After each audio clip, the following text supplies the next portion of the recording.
We'll get you caught up with today's action on the campaign trail.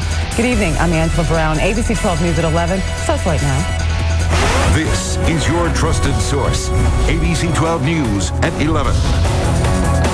And we begin with the deadly outbreak of meningitis tonight. We learned today it's quickly spreading. In the last 24 hours, at least 27 more people have become sick. 7 now have died. The outbreak is being linked to a steroid shot to the spine. It's our top story tonight. We'll have a local impact in just a few minutes, but first, here's ABC's Mark Greenblatt with a major announcement from the pharmacy at the center of it all. The pharmacy at the center of the meningitis outbreak today announced a voluntary recall of every product it makes, saying this action is being taken out of an abundance of caution due to the potential risk of contamination. I'm scared. The number of meningitis patients jumping today from 64 to 91 confirmed cases in 9 states, with 7 confirmed deaths. The outbreak began with a contaminated shipment of drugs from the New England Compounding Center. That drug, injected into the spine for back pain, was contaminated with a fungus that can go from the spinal fluid up to the brain, causing a rare form of meningitis. The company is one of thousands of compound pharmacies that mix their own medicine, but don't have to meet FDA safety standards for manufacturing drugs. The idea to let some tailor-make drugs for patients who need a special blend, like those who have allergies. But it's not the first problem linked to these pharmacies. 9 patients died last year in Alabama after receiving a feeding solution made by a compound pharmacy contaminated with bacteria. But the former chief counsel of the FDA tells ABC News the industry has been hijacked by those now just making cheap copies of safer drugs. These individuals are no different than counterfeiters. Instead of manufacturing fake Rolexes, they're manufacturing fake drugs. As for the latest victims, Janet Russell's family in Nashville is praying she'll pull through. I mean, everybody's going through the same thing. It's just hard.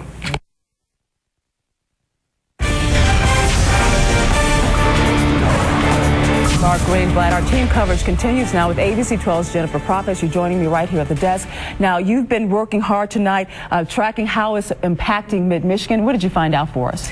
Angela, there is one clinic in Mid-Michigan that was shipped that tainted medicine. That clinic is in Grand Blanc Township. We do know 2 people died, but we don't know where they got those shots. Now, here's a look at what we do know so far tonight. This pharmacy in Massachusetts sent the contaminated shot to 75 clinics. 4 of those clinics are in Michigan. They are the Michigan Neurosurgical Institute in Grand Blanc Township, as well as clinics in Brighton, Traverse City, and Warren. And the number of people affected by the outbreak right here in the state is growing. So far, we're looking at 20 confirmed cases in Michigan. That's up from 8 confirmed yesterday.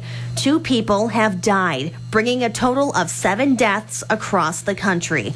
The Department of Community Health says it won't release any information about these deaths until after the weekend. Early symptoms of meningitis include headaches, fever, and a stiff neck. It can take anywhere from a week to a month to show up. So if you received one of these shots, you may want to contact your clinic. Now, we posted the latest information on Facebook. Here's what some of you had to say. Mandy says her mom got that shot and she's complained of side pains and is feeling ill. And Rachel wonders why we have to wait for answers. She says her mom gets those shots. Now, we've called local health officials. We're going to keep following this investigation and bring you updates as soon as we hear anything.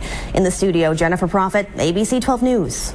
All right, thanks, Jennifer. We turn now to our other big story tonight. If you didn't have the MLB Network in your home, you may have missed Game 2 in Detroit. But don't worry, we've got your back. Justin Betty's in for Ryan tonight. He joins us from the newsroom with some of the Tigers' highlights. Yeah, Angela, just a highlights appetizer, if you will. Just a taste of the highlights for now. But the ALDS Game 2, Tigers and A's, they came down to Don Kelly at the plate with bases loaded in the 9th. And the unlikely hero came through with the sac fly. Sometimes that's all you need. Omar Infante scored. Tigers win it 5-4. And Angela, we'll hear from the Dons, as Phil Koch called him, plus more highlights coming up a bit later in sports. All right, Justin, thank you so much. We're looking forward, of course, to seeing more. Now let's send it over to Kevin for a look at your chilly evening. Kevin? Yeah, Angela, after a downright ornery day with a gusty wind and temperatures just struggling above the 50-degree mark, now we're in for an extra chilly night, and as the clouds part, that's allowing the most radiation back in outer space, so it's like pulling that blanket off instead of diving under the covers. ABC 12 First Alert HD Doppler radar. All the areas shaded in purple under another freeze warning overnight tonight until 8 o'clock tomorrow morning. Thankfully, radar is quiet. Any remaining sprinkles have long since left the building, and that's leaving us with temperatures already sagging into the 30s, 32 in Big Rapids, 39 in Saginaw, and 40 in Flint. How about that Columbus Day forecast? Well, it'll be a winner with the clear skies overnight. It will lead to a lot of sunshine with temperatures in the middle 50s on Monday, and then overnight lows into Monday night will be much milder, and that should set us up for temperatures back to the 60s on Tuesday. More on your shortened holiday and workweek forecast coming up. All right, Kevin. What started off as a good night turned bad quickly when someone started shooting on the dance floor of a nightclub. 33-year-old Tyshawn Gordon was critically injured. He was shot inside of the Libra Lounge on Pearson Road around 3:30 this morning. That's when the shooting happened. So far, police say witnesses aren't talking. The family of 15-year-old Ava Taylor remembered her life today. Taylor died Tuesday after she was hit by a car at Munson and Lapeer in Burton. Her family held a memorial service for her today at her mom's house, where they asked for privacy but thanked the public for their support. 3 men are recovering after their friend accidentally shot them while hunting. It happened yesterday afternoon in Burnside Township in Lapeer County. Deputies say the men were hunting when 3 of the guys left to go back to the car. Along the way, they stopped to talk. That's when the 4th friend opened fire.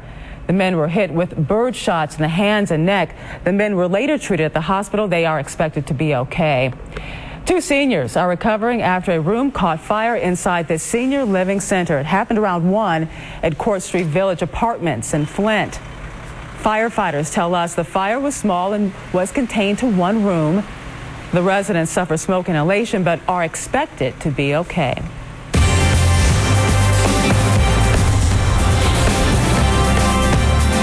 We are less than a month away from the presidential election, and there's no time to rest for the 2 White House contenders. ABC's Karen Travers has the latest from the campaign trail. California is safely in President Obama's corner, but he's not there looking for votes. He's raising campaign cash, a lot of it. Are you fired up? Tonight, the stars came out. George Clooney, Stevie Wonder, John Bon Jovi, and Katy Perry, all on hand to support the president's re-election. Everything we fought for in 2008 is on the line here in 2012. And I need your help to finish what we started. It will be a lucrative California swing. Over 2 days, the Obama campaign is expected to raise a minimum of $9.5 million. No surprise that the president is shattering fundraising records. Last month, the president's campaign in the Democratic Party raised $181 million, bringing his re-election total to $835 million. Romney's raised at least $548 million so far. Mitt Romney spent a second consecutive day asking for votes in Florida. Thank you. The Republican contender's riding some momentum from last week's debate. He's drawn his biggest crowds of the campaign, 6,000 last night in Orlando and nearly 8,000 today in Port St. Lucie. You all had the chance to hear his answers or his non-answers. Now, of course, days later, we're hearing his excuses, and next January we'll be watching him leave the White House for the last time.